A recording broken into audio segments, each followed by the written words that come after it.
Declaration. Qualifications. My name is Ryan D. Donahue, Ph.D. I hold a doctorate in clinical psychology from Washington State University. I have been employed by the Department of Corrections as a Psychologist 3 at the Stafford Creek Corrections Center in Aberdeen, Washington for the past 3 years. Facts as supplied by Zahid Khan.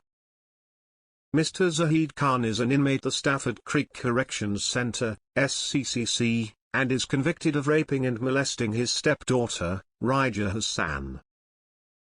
The victim testified at trial that she was digitally raped between the ages of 11 and 14 a total of 20 to 60 times, or less than 20, or more than 60. Apparently, this victim may have been guessing. Raja Hassan testified that she may have been raped vaginally or anally by Mr. Khan's penis but was not certain it occurred because she slept through it, if and when it happened.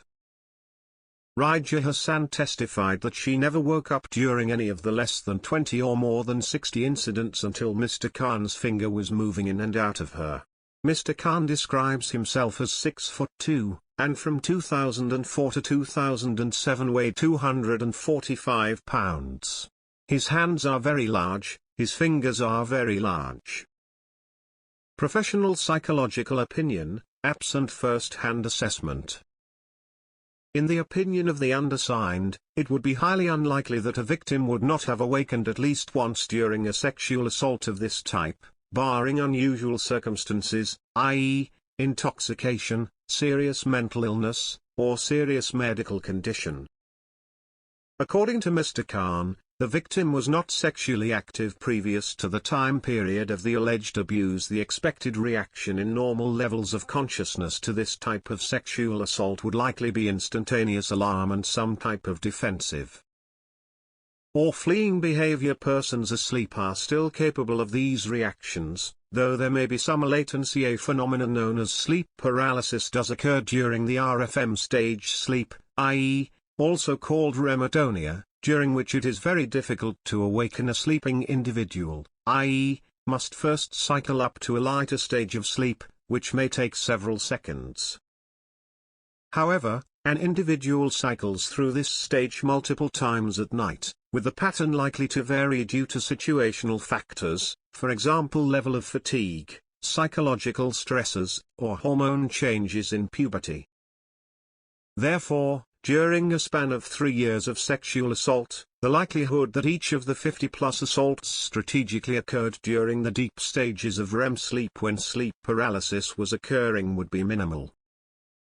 It should also be noted that a victim of prolonged sexual assault would likely display evidence of emotional disturbance such as acting out behaviors, fear/avoidance behaviors, depressive symptoms, nightmares, or social withdrawal. Mr. Khan denies such changes in his daughter were evident during the alleged period of assault.